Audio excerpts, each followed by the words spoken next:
right, we might kick off, folks. Thank you for coming along to Green Square Library. This is the second event of the second series of Words on Art and Life with Danny Gardner. Before we do kick off, I would just like to acknowledge that we are all meeting here on Gadigal land this evening and just extend respect to the traditional custodians of the land and their continuing connection to culture and the land and sea. Probably not much housekeeping here tonight because we're in this lovely little space. There are bathrooms on one of the other levels should you need. And probably I'd say that's it from me. I might hand over to Danny and he can introduce this evening's guest. Take it away. Thank you, Karen. Welcome, ladies and gentlemen. I'm the convener of Words on Art and Life. Now, each session in this series aims to present an artist's life through their work and an interview. I'll give it a bit of background on my situation. I've been a convener of live poets at Donbank, North Sydney, since 2003. I've coordinated Auburn Poets and Writers since 2014. And since 2008, I've worked as a performer and co-director on that group's successive Sydney Writers Festival programs of performance narratives. I've also run the Westwards Open Mic, hosted by Auburn Poets and Writers in Parramatta over the last 4 years. Now, why is this session called Words on Art and Life? Well, the abiding maxim is all art is effectively telling our life story to ourselves and to others so that we can better understand it. Tonight we're presenting Clark Gormley's life story through his poetry and music and an interview, followed by a short Q&A with you all. This session is called Turn of Phrase. Briefly, what do we know about Clark Gormley? Well, he's a poet and musician based in Newcastle. He has written and performed multiple one-man shows, including Up the Nursel Track, Dial N for Nerder, Clark's Nerdy Science Show, and Clark's Nerdy Sydney Musical. He's appeared in festivals across Newcastle, Sydney, Melbourne and Adelaide Fringe, Tamworth Country Music Festival, as well as theatres, bowls clubs, sheds and poetry venues across the country.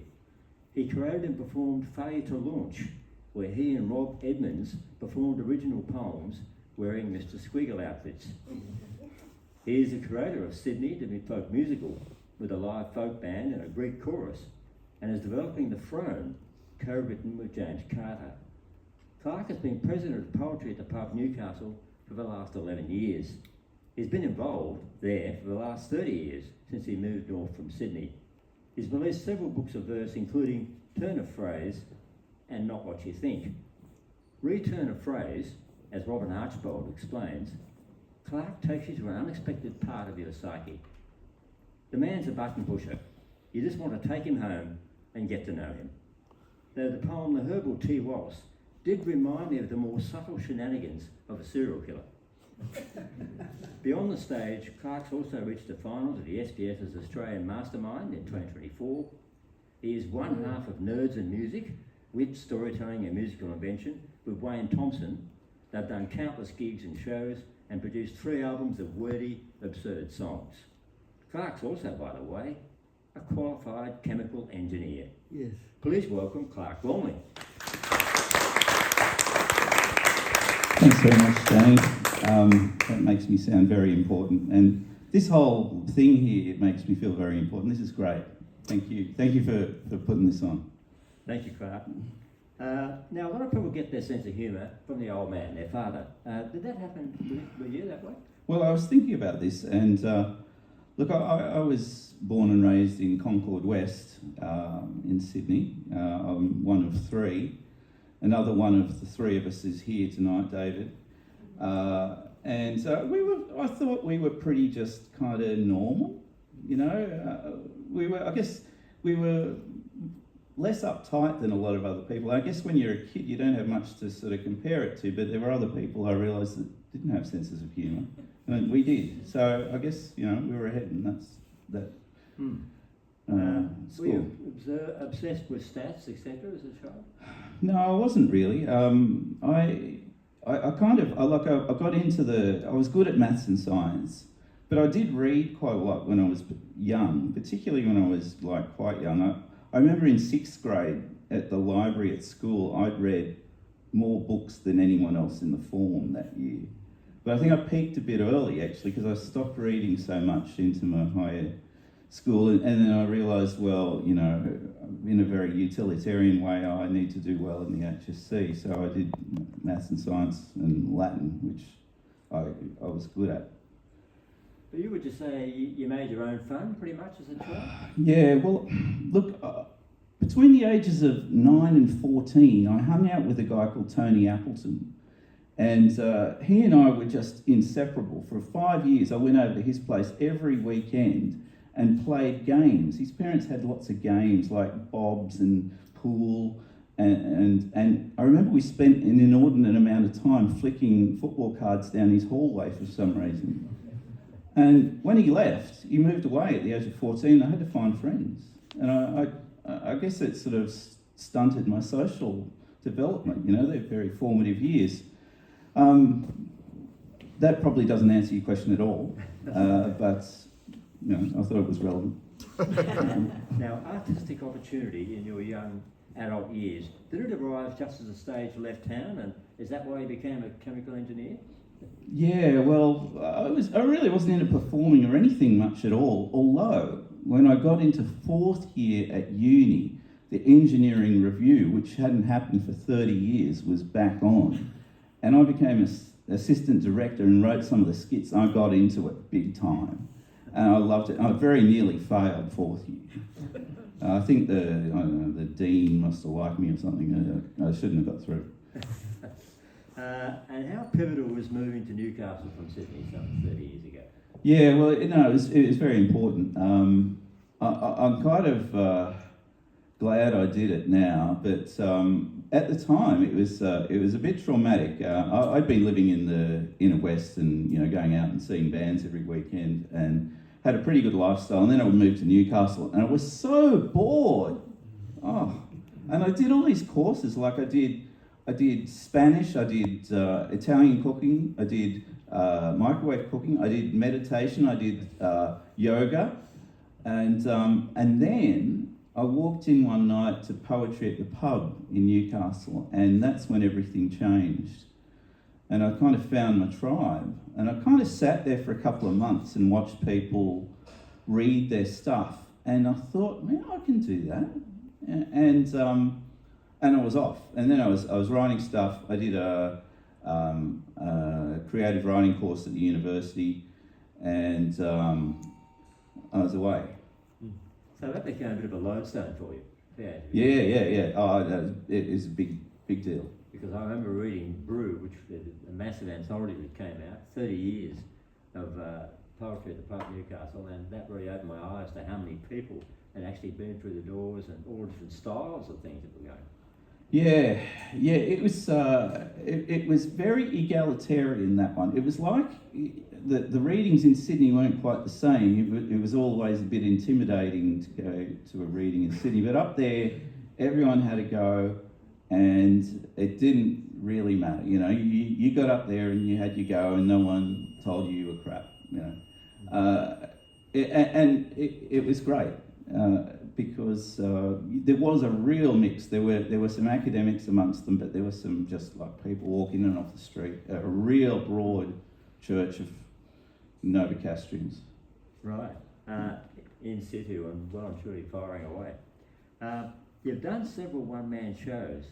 Now, Sydney the Folk Musical has 2 characters in one version, but you did it solo in another one, didn't you? Yeah. Originally, I'd done it as like one of these one-man shows, which I've done several of, and it you know, those things, they're a kind of a mix of PowerPoint presentation and a few songs. They're kind of very odd things, but then I thought, no, this would be much better if other people sang the songs, and I wrote some more songs and created a couple of characters like Kira and Billy, who were polar opposites. Like Kira's this bogan woman from Tamworth, and Kira's this metrosexual Sydney wanker, you know, and they fall in love, of course.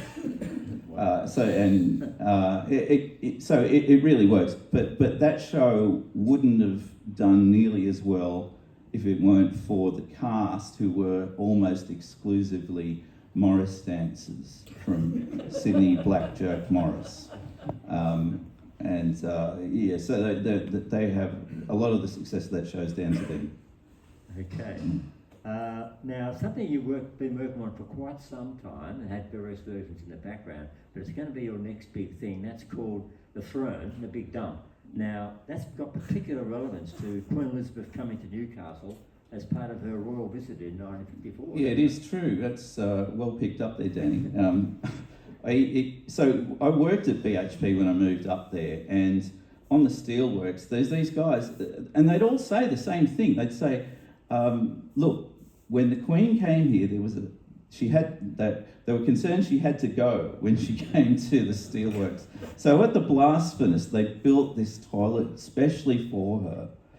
And so we started with that urban myth, and then it became a sterling silver toilet that King George III had built that ended up in Australia, and then it just got sillier and sillier. So we did that as a radio play, which we wrote for a competition in about 2004 for the ABC to put on a live thing, and it didn't win. It wasn't even close. But we decided to put it on anyway, and so it was fun. It was like a goon show thing, live sound effects and reading off scripts and stuff. And so we did it, and then 20 years passed, and we thought, oh, well, maybe we should do it again. And so we had a new monarch, so we kind of rewrote it, and it ends up in Britain at the end, involving British crime drama stars like Jimmy Perez out of Shetland and Vera and Midsummer Murders. It's great. Yeah, like Barnaby. Yeah, Barnaby, he's in there too. What can you outline for us about Clark's Nerdy Science Show? Yeah, okay, so this is one of these science shows, and it is really like, with that one I wanted to talk about some scientists and give kind of a bit of their backstory, because there are some interesting ones, like Robert Bunsen, for example, like the inventor of the Bunsen burner. He was a really interesting guy, very German, and very obsessed with getting things right. So there's this story that in the chemistry lab, he's there and he's got this thing and he's measuring the weight of this thing and he has to get it right. And this fly jumps in to the thing and then flies away. And he gets his students to chase the fly around and they catch it. And then he burns the fly because he knows that, well, all the fly is going to burn, but the bit of chemical that was on its legs is going to remain. So he does that and then puts that back in to weigh the correct amount. That's Torturous, isn't it? Yeah. But this is, I mean, I think of people like Julian, was it Sumner Miller or someone from down in Melbourne who did a lot of stuff to classrooms. And why is it so? That guy. Yeah, laying out of bed the whole way, but still getting his message across. And some Barry Jones has a lot to say about it. Yeah. Yeah. So that's what I thought when I thought of Clark's Nerdy Science Show. Okay. Something like this. And then we come to Dial N for Nerda. Now, Love, Death and Telecommunications. Is this just a pastiche, an egg for Christie, or what are we missing out? It's a fair question. In that case, it was, I kind of like the film noir stuff, so it was very, that had sort of that, Humphrey Bogart, Sam Spade kind of vibe. But again, it's really a show with a few songs and a few slides. It did have a femme fatale that it actually was a second person in that who had porcelain skin, just like your toilet. Botticelli maiden, maybe. Yeah, well, we used toilet in the show, but look, they're all silly. They're all silly, and they all have a few original songs. Okay. And yeah. Now, up the Nerdsville track, right? Yep. It's been called a psychedelic road trip with a nerd as your guide. A one-man barrage of facts and inaccuracies related to this wide brown land and an unmapping of Australia. Now, are these criticisms or facts? Well, it is all true, in that, so the sort of thing we get into there is looking at, there's one bit where I say, well, you know, Australia is this wide brown land. Well, exactly how wide and how brown is it? And so then we look at how wide is it? Well, and then we look at the Mercator projection system and how it's actually not quite right because, you know, that's not exactly right, and, you know, because the Earth is curved, right? And then we talk about the Peters projection system, and then we talk about how brown is Australia, and then sort of take a picture of Australia and then combine the colours and average them out and find out that Australia is actually Pantone 506.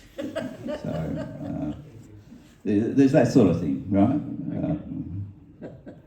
I remember that show. Arthur Dunstall got a bit of a run too. That was an interesting one where Arthur Dunstall was in league with somebody to do a part of the sketch for Australia, a necessary additive to the history of the joint. You know? I'm not aware of Arthur Dunstall. That was interesting. A couple of things, because she did the show in 2016 at. Are you bringing up things that I can't remember about my shows, Dan? It might have been excised from the later version. Yeah, okay. But that's cool. And then we have to really confront this thing, don't we, about nerds, because they do tend to feature quite a lot. Yeah. How would you do a sort of a nice compass version of what a nerd is? Yeah, well, look, I mean, yeah, I kind of identify as a nerd, and it has become an easy hook to hang myself from. We want take that how you want, but it is it's useful, and it kind of allows us to be. So Nerds and Music was the original thing. So Nerds and Music is the duo of myself and Wayne Thompson, and we've been going since about 2008, and we've got 3 albums now. Wayne's been away. Wayne's been in Spain. He went there on the plane. We managed to get that in a couple of times. Yeah, well, I've forgotten what the question is. Well, basically about nerds, and also maybe the bizarre and the profane part of things. I mean, it seems to me, particularly with that nerds up the Nerdsville track thing, Australia and its story since white settlement is so tailor-made to satire, isn't it? Yeah, well, I hadn't really thought about that until you asked me. But yeah, I guess, I don't know if I'm trying to satirise Australia with that. I'm trying to, well, I guess I'm reaching for things that are familiar to all of us and commenting on them. Yeah. But maybe it's just the accenturia around every little town, right? Has always got some little secret or something which they don't let people know unless you're actually part of the group around the barbecue or something like that. And you gradually learn these things as you travel around. Yes, yeah. Well, yeah, again, I hadn't thought about that, but I think that's true. A lot of country towns have their little secrets. Even something like Backroads, bringing some of those out, you know, that TV series Backroads. You look at it as a kind of feel-good situation, really, but there's always a bit of a kind of fly in the ointment there, which they kind of trumpet as a reason why this town is on the map, you know? Yeah. That sort of thing. Yeah. But yeah, so going back with Nerds and Music, you said that suggesting the material of that, we were going to do a little kind of sketch. Could we sort of introduce that? You said something about how you and Wayne... Oh, that's right, yes. Okay, so we have developed a bunch of jokes which go along the lines of, I say, I've got a new job, and you ask me, what is it? And I say, I'm a fantasy writer. And you ask, how's it going? How's it going? Unreal. There's some that are even funnier than that. It's not like, I've got a new job, Danny. That's close. I'm playing triangle in an Irish orchestra. That'll be busy. And it's just one thing after another. That reminds me of the famous timpanist at the Sydney Symphony Orchestra, and he waited all that time to get the big ting at the end, and he fell asleep. Oh, is that right? You got to start nudging the ribs. Yeah, well, fantastic. Now, we have to talk about another bit of satire too in music, because I think this really comes out in the song Elephant in the Room. Now, isn't that the song for these times, you know, with the rise of Trumpism, hypocrisy as an art form, dispute over what is truth, a genocide portrayed on our iPhones? Isn't that the perfect song to sum up the epic? Well, I think you've said it better than me. I did, yeah, okay. I will say, someone did pay me a compliment in saying that this song is just totally ridiculous, and yet I know exactly what you're saying. So I think I'll let the song speak for itself. That's great. Yeah.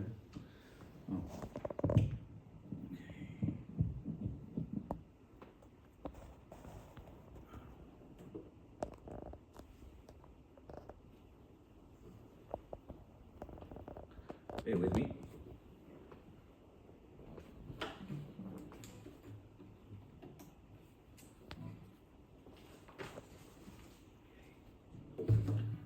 It'll be worth the wait.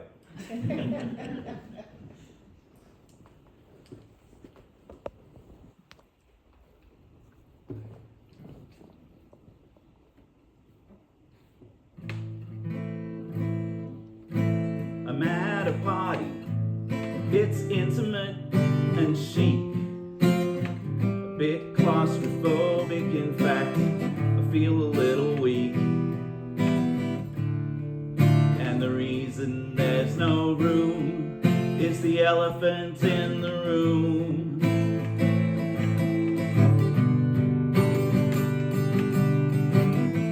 Now the behemoth has knocked over the hors d'oeuvres. His wrinkly skin and his trumpeting are getting on my nerves.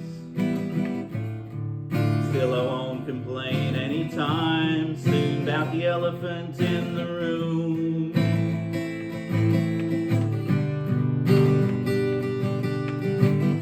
The guests who can't get in are lined up in the hall. The host apparently is crushed against the wall. Still the band keeps playing the tunes to the elephant in the room.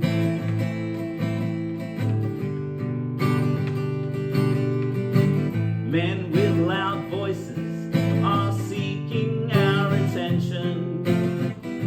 Still the pachyderm doesn't rate a mention. Only under nom de plumes do they write about the elephant in the room.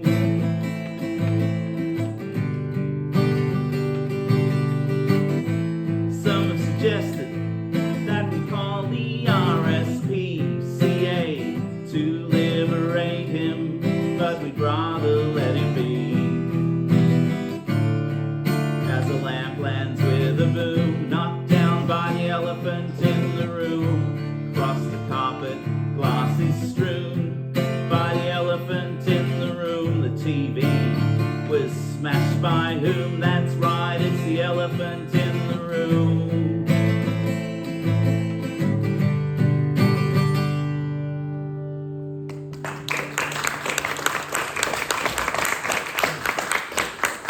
And the less said about that, the better. I think Is that mic working, by the way? Yeah. No? Not now. Oh. Not the way it was before. Oh. Stand up. Oh, yep. There we go. Yep. All right. Okay. I don't have to sing it again, do I? We're going to go back to a bit of music a bit later, Clark. Okay. In the meantime, I want to talk about turn of phrase. Yep. Now, this is a collection from some time back. The concept behind that phrase, I mean, what makes it work? Is it like a last line that counters all the preceding ones? Yeah. Well, I guess that's right. Yes, there's a fair bit of my stuff where there is a kind of the last line is the punchline and turns around and sort of wraps it all up or goes in a different direction. I hadn't thought about that too much. I just needed a title, so that worked, you know. Yeah. And it seemed like a good idea at the time. And what about when you're kind of reading out to an audience and there's a fair bit of that stuff going on and they seem to be laughing in the wrong places or reacting to the wrong places? Any laugh is a good laugh, Jenny. I don't knock them back wherever they happen. But it does happen. Yeah, that does happen sometimes. It surprises you. Yeah. And there's that other thing, of course, our liking for cliches, but like it or not. Right? Yeah. Well, actually, look, I was just thinking about this. I read a book which kind of put me off cliche a bit, and it's by Martin Amis, and it's called The War Against Cliche. And he basically, he's really down on cliche, and he had a point in that, say something original rather than just rehashing things. And I was thinking about how so much of popular music is, lyrics don't matter a lot of the time in pop. You don't really listen to them. I think it's the way we've kind of grown largely in the last, 50, 60 years. But, I think they should matter. And cliches do appear there a lot, and and then when you think about it, a lot of the time they don't really mean much. They're just sort of there. They're filler. I don't know where I was going with that. And now, the last book, of course, Not What You Think. Mm-hmm. I love the copies of which are available after the show for low $10. Yeah. Set up by the visual pun on the front, where when you look out to sea and the ship seems to be slightly off the horizon. Right? That photo, by the way, I took from Bar Beach, and I did not do any enhancement of it. I took that on my iPhone.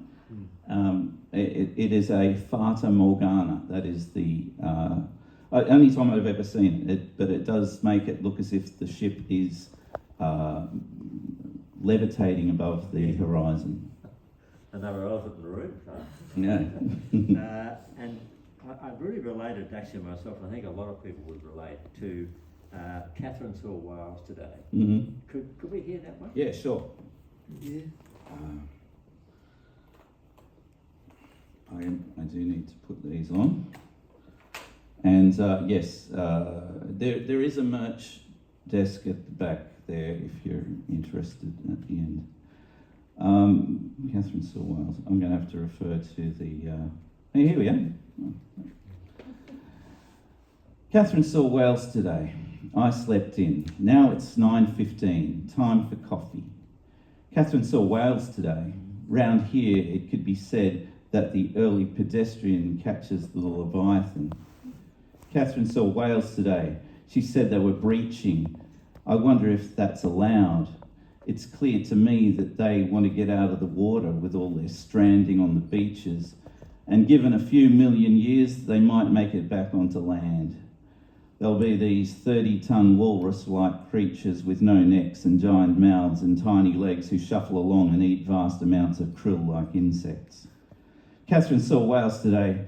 I saw dolphins last week. They're there all the time, though, parading up and down Bar Beach, mirroring pods of power walkers. They might be smart, but they're conformist and fashion conscious. Catherine saw whales today. I saw some last weekend, but they were a long way out to sea, and to be honest, I only glimpsed the cloud of vapour from their exhalation. Does that really count as a sighting? Catherine saw whales today, but one day I might just see the mythical seal that lives at the end of the break wall. Catherine saw whales today. I should get up earlier.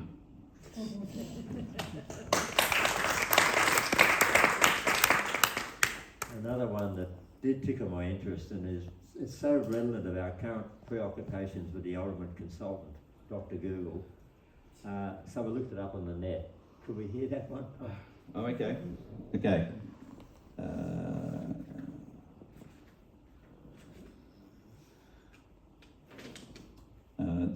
All of these poems are. This is a book by Flying Islands, by the way, published by them.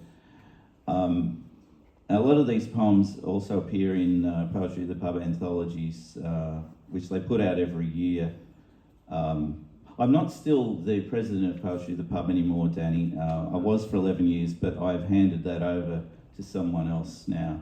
I'd like to think of myself as a benign dictator while I was there. I'm just padding because I can't find it. You trained them up. Yes, that's right, that's right. Okay.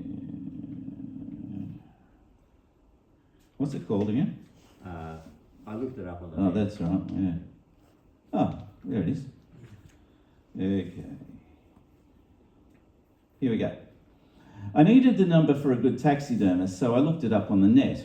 According to Stuffed International, the only taxidermist with a 5-star rating is the Bulgarian known as Bill the Filler. I followed the link to his website, and his motto is, Bill the Filler will fill the bill. I wanted to know the collective noun for a group of mosquitoes, so I looked it up on the net.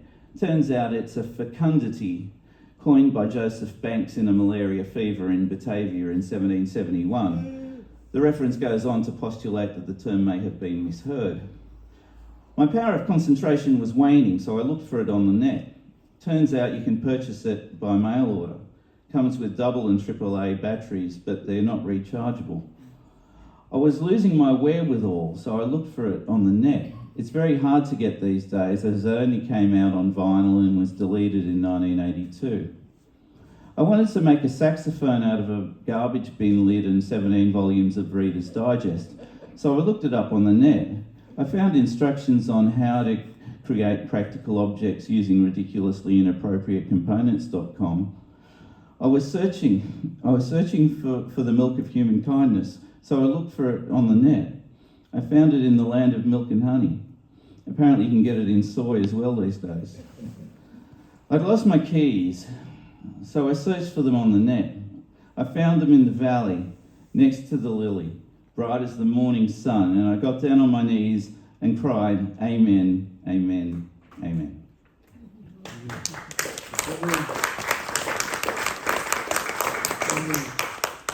We might hear a bit more music now, Clark. Sure. One thing that I was really puzzled by, and I heard this when you came to my venue about a decade and a half ago, Coffee Beard the Pirate. Oh, okay.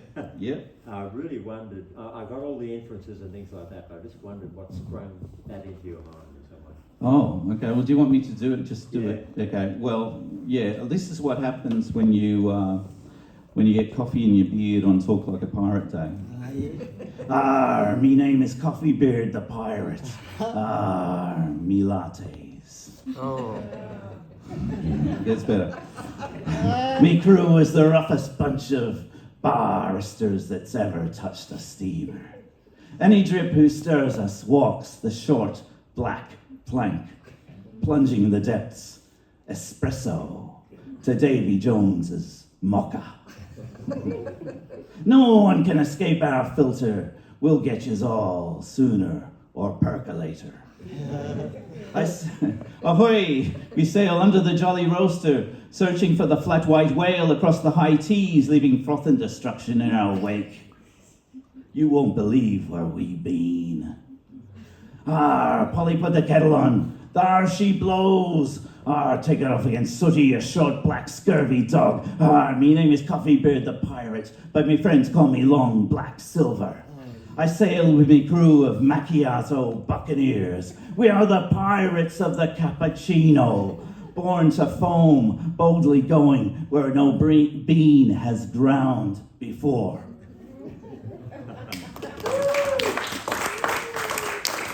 Also available in the book. And other grounds for concern. And you had something, Clark, from Sydney, the folk music festival. Yeah. Okay. Yeah. Well, I think this is good for a Sydney audience to hear. It's kind of about the naming of Sydney, and it turns out that Sydney was named after Lord Sydney, but the name Sydney itself is derived originally from Saint Denis, and Saint Denis was the 4th century bishop of Paris, who was beheaded, but according to legend, his body picked up the head and walked through the streets of Paris while the head gave a sermon on repentance. So with that knowledge, this is it. Arthur Phillip named this city, honouring an English baron who'd appointed him as governor as a method to repay him, a transaction still in practice right up to this day. Arthur Phillip named this city, honouring an English baron, but his name is a corruption of the virtuous Saint Denny, once the Bishop of Old Parry, thus until he misplaced his head when he was decapitated. It might therefore be more fitting to rename this city wholly headless Dennistown. Metropolitan and sprawling, cosmopolitan in makeup, multicoloured even more than Neapolitan the ice cream, in a basin where the melting pot's been left to soak. It's a place chock full of icons, many are found in the kitchen. People call it steak and kidney, comes to mind whenever I see coat hangers next to bowls put in a dish rack left to dry. So please tell me, where else can you take a cab to Cabarita, eat a hen and chicken bagel, then high-five a duck in 5 dock around 5 o'clock? And please tell me, where else can you bust to Burwood with your baby, take a punt at the TAB, take another punt to Putney, ride to Ryde and Rydalmere too. It doesn't Parramatta, you're in Greater Sydney town.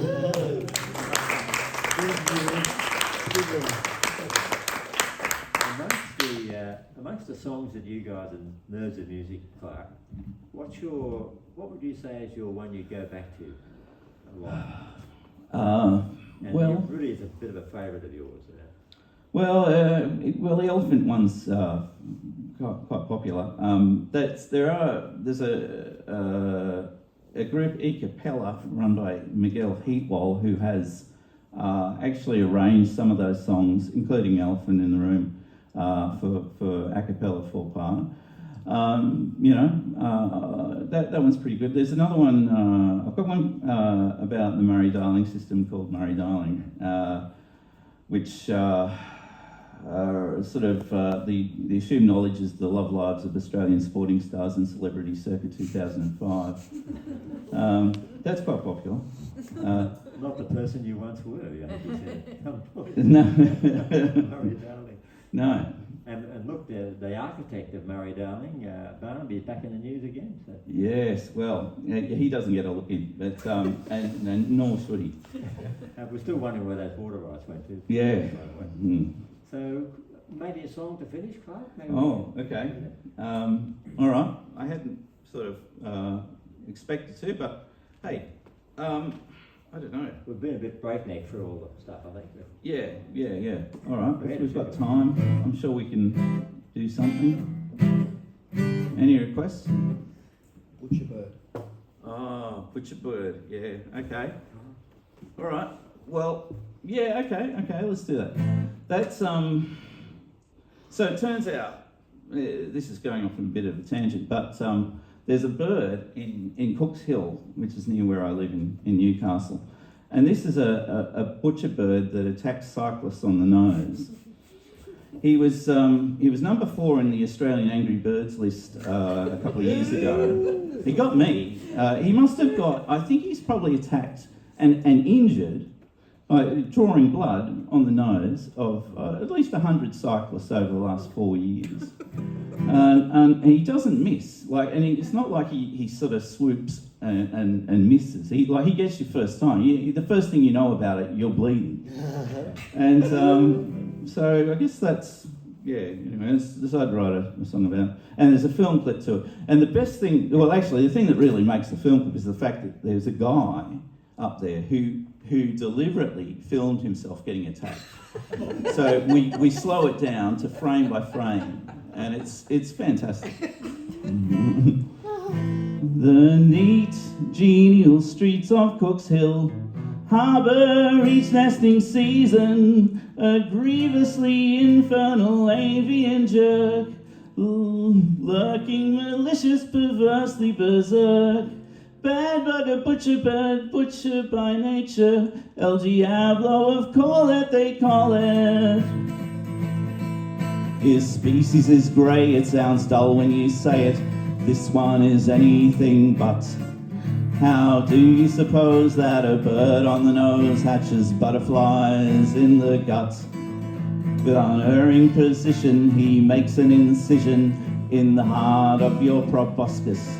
If like that he had flown in the RAF, he would own several Victoria Crosses. With his penchant for cyclists, I'd keep my bike in its garage or at least steer clear. In the months before summer, yes, it's a bummer, give thanks it's not all of the year. While he's still there, all the public's in peril until his chicks left the nest.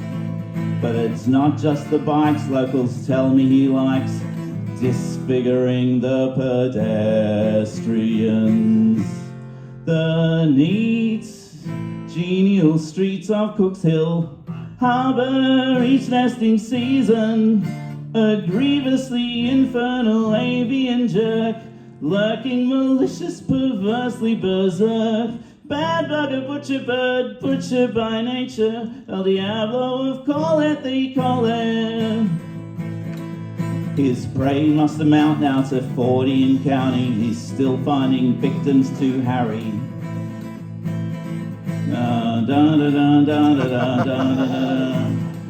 Round the corner to Parry, that's Parry Street. The neat, genial streets of Cook's Hill harbour each nesting season a grievously infernal avian jerk, lurking malicious, perversely berserk. Bad bugger, butcher bird, butcher by nature, El Diablo of Parry, they call it. El Diablo of Parry, so done with kind of a slight, Mexican, good, the bad, and the ugly feel. It puts a bit of perspective, doesn't it, on all those people who talk about the magpies every year. Yeah, well, this one, it was on the magpie list and he's not even a magpie. That's how good he is. He's qualified. Mm. We've come to that time of the program, folks, when we throw it open for Q&A. Does anyone have a burning question for Clark on the things that he's done and are going to do? Or even a freezing question. Yes, David?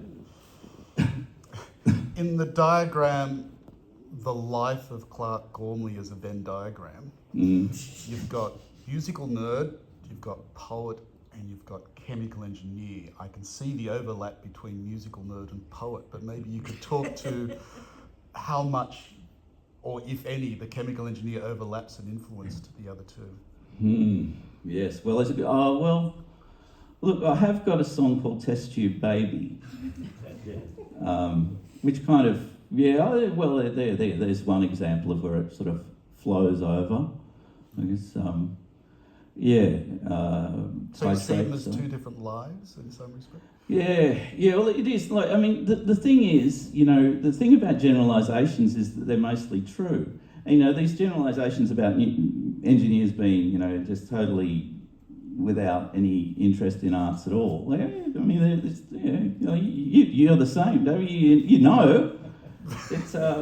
It is true mostly, but not entirely. I guess it's sort of, it's an odd thing, I sort of feel like there's two different worlds that meet occasionally, but maybe it's like the yin and the yang. I think they maybe complement each other. Do you think there was an absurdity in what we were actually doing, lines of death, etc., which extended into poetry? Oh yes, okay. So David and I worked as industrial risk analysts, I guess you'd say, and we did calculate what the rate of the line of 1 in a million year fatality is around certain plants and things. You know, it's great. Yeah, yeah. Here, look. These people. You know. I never signed mine though. No. Wise. Yeah, maybe all interactions are an experiment. Maybe we can say that. True. Dennis. So, if you had to pick a poet or a musician that inspired you the most, and I know that's a difficult question, there's probably lots, but who would it be? Yeah, well, look, Tom Lehrer is pretty good. He was just so savage with his satire and very, very smart. It was like every line had been carefully worked out, and they were so spot on. Like he had a line about. He was talking about the war, and he said one time the Germans were warlike and mean, but that couldn't happen again. We taught them a lesson in 1918, and they've hardly bothered us since then. You know, it's just savage. You know. Anyway, yeah. Yeah, many influences, I guess, and many influences, and that it's hard to kind of isolate maybe one that's kind of followed through with you. Yeah. Yeah. I went and saw the Smiths covers band recently, and I was just amazed at it. Like, I mean, say what you want about Morris, but gee, he wrote some good songs, and they were funny. Yeah. You know? Even though he's so depressed, it was still funny. Yeah. But the lyrics, of the 80s were quite something. Bowie was up there too with his lyrics. I mean, incredible things that when you put them down and look at them, you can really pass them as a kind of a verse, if you like, in a way. And going into areas that weren't really covered before, a kind of sea change there. Personal things and being embarrassed by how you're interacting with humans never used to be a thing. It used to be all covered over with all kinds of stratagems and bluffs and things like that. These people were hanging themselves out, like, honestly, and that made people relate to them far better, I guess. Yeah, I guess you're right. At Morrison, several of his are really kind of cutting and, referring to Caligula and people like that, Greek mythology and stuff like that, all to prove a point in modern society, which is rather strange. It kind of melds the two together, how things have been established philosophically and then related to the kind of melange we've got at the moment. Because in your time, you can't see those things happening. It's all looked on afterwards now. It's all a bit of a mess. But there are things that come through and we can talk about them like 20 years later. Or something like that. Yes. It's weird sort of stuff. Any other questions, please? It's just me again. The mastermind experience, any inside stories we should be aware of? Oh, all right, I will say this. So the guy that won it in the final, Mickey, and they said to him, this is on camera, they said, well, what are you going to do with the bowl? And he said, I'm going to snort cocaine out of it. They didn't put that to air for some reason. But it was a very good experience. I was very happy with, and I got to the final, and they actually came up to Newcastle and did a very short video of what I do, and they got this drone and shot this amazing footage of me sitting at the end of Merriweather Baths. I was very, very happy to have done that, and I enjoyed it. The final was a bit harrowing, but Must have been a bit of tension there, Clark. Well, I wasn't too bad until the final, where I started losing. It's always a difficult one to handle, isn't it? Sir? Did you go second? No. Or? No, I didn't. I came fourth out of 4. So sorry. Yeah. What's next, Clark? Is it the chase? Various people have asked about this. I don't know. I mean, hard quiz, I don't know. You've got to be a smart ass as well on the spot. And it's just too much pressure, to get the questions right as well. And I don't know. It's not my style, and I think. And the other ones, well, maybe I'd win some money, but because you don't get any of that at SBS. But it's no, probably nothing. I just go to my local trivia quiz regularly. Hard quiz seems to do a lot of costuming, doesn't it? People come up with their costumes yeah. and stuff like that. It's really like a presentation kind of model. Isn't it? Yeah. Far more than the other one you did was kind of like you're hidden in the shadows almost, and you step forward. Yes, yeah. They really like it when you wear brightly coloured, singular coloured things. They love that. It's apparently How do you patterns think, don't work you well. go with Tom having a bit of a go? What do you think? How would you handle Tom? I don't think I'd handle him very well, actually. I'm not. Yeah, that's. There's not much strength. No, that's right. You've got to go for it. That's right. Another one? Yeah, ask one question. So I have this really vivid memory that won't go away, even though I try, of you about 30-something years ago bringing guitar to the BHP drinks. Yeah. And You've got a good memory, Alex. It was really amazing because I thought, oh wow, this is real. This is pretty serious. Yeah. And so I could see that then. And had you seen it by then? And what kept you going through, the corporate BHP? Yeah, well, at that stage I wasn't playing much music. I was like, I think I'd had a couple of lessons. I had some harmonicas and I could strum about 3 chords. But there was a drive to perform. That's right. Yeah, I guess there was. Yeah. Did I actually play there? Yes. I can't remember. There's a lot of beer drunk at those things. My memory still functioned. Yeah.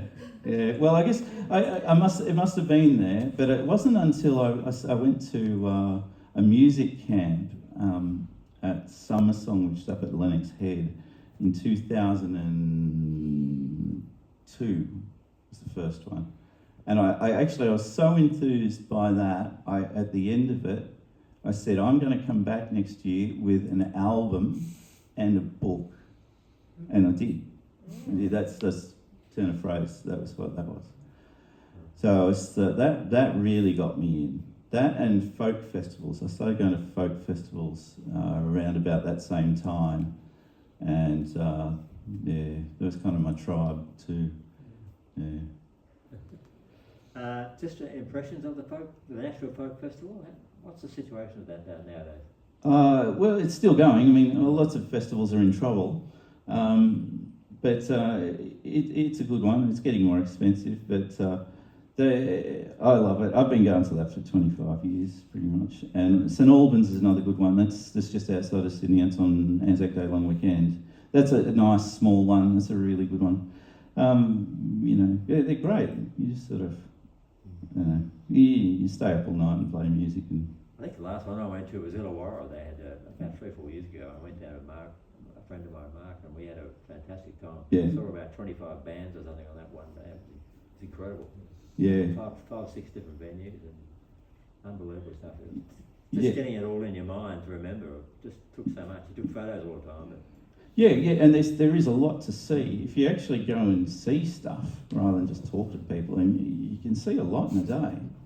Actually, that's the thing, because when you go there and you meet a couple of friends or something first up, you don't want to do that because you don't want to, you got a mission to see all that stuff and absorb it, and you don't want to you like to meet them at the end of the day, but not at the start, because you can get to a bit of a conversation, and that time goes by, and there's coffees, and just goes on.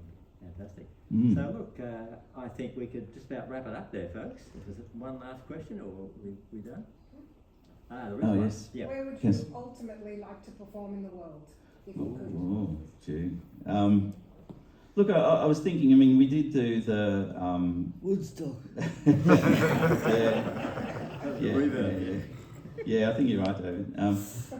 Probably, I mean, I wouldn't mind going to Woodford. Woodford's a massive festival, but... Halfway there. Yeah, we did apply to get the Sydney, the folk musical up there, but they were never going to put on a show about Sydney in Queensland. I don't know.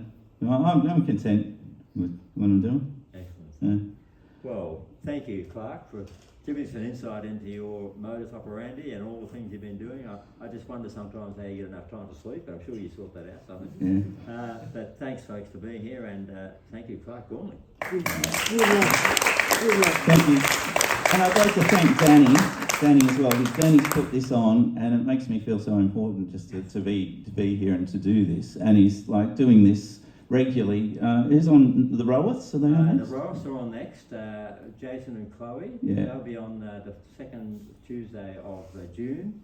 And they promised, they told me, don't worry about setting it all up. We're going to write our story in our music, and we're just going to have you coming and Wow. cutting in every now and again. And I said, that's great. You really kind of take it all off my hands. That's fantastic. They're real folkies. They have recorded so much Australian folk stuff.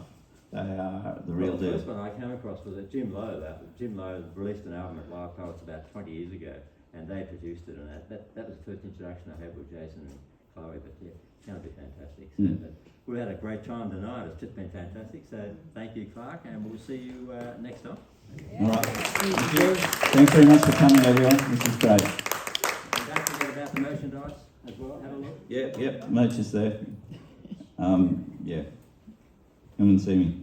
And we'll send an email around tomorrow to get your thoughts and, you know, appreciation. The more you say, the more we can do this kind of thing. So it really does help. Do you have an email?